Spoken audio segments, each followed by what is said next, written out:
This project was just a bit of nonsense for fun.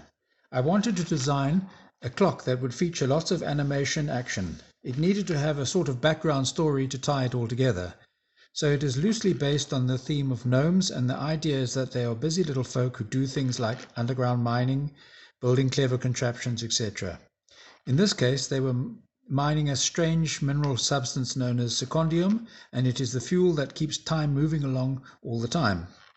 They continuously feed secondium into the engine of time to keep it running. In the upper right of the theatre, there, we have a crane driver who winches a bucket slowly up and down to fetch the mineral ore.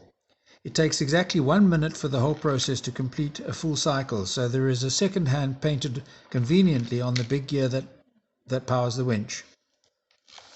There are 2 miners working down in the underground cavern, plus another one who is off duty at the moment. The pickaxe gnome works tirelessly to extract the ore, and the one with the spade fills the bucket when it arrives. When the bucket returns to the ground level, it tips automatically and dumps the precious ore into the engine of time. Without this, fuel for time would stop and nothing would happen. The earth would hang around in the universe and the trees would stop growing and it would be rather boring.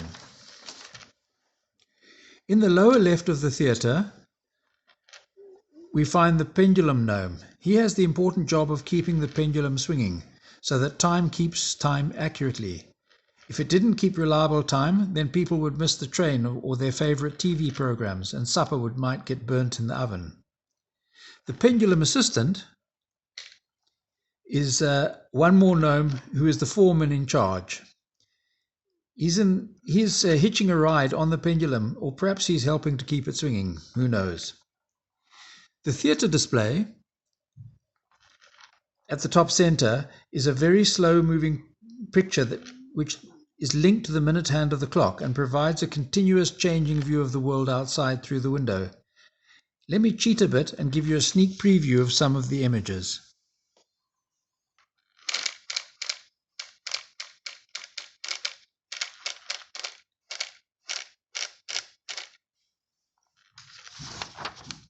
Finally, there is one additional animation feature of this clock. The hour hand does not move all the time like a normal clock. It remains stationary and it points to the relevant hour until the minute hand gets to about 25 minutes past the hour. Then over the next 10 minutes, as the minute hand moves through the half-hour period, the hour hand moves quickly forward and stops at the next hour. Let me just demonstrate that quickly. So as we come along here, watching the hour hand, there the hour hand has moved across and is now pointing at the 12 o'clock. So this is my animation clock, and I hope it inspires other ideas from folk who watch this video.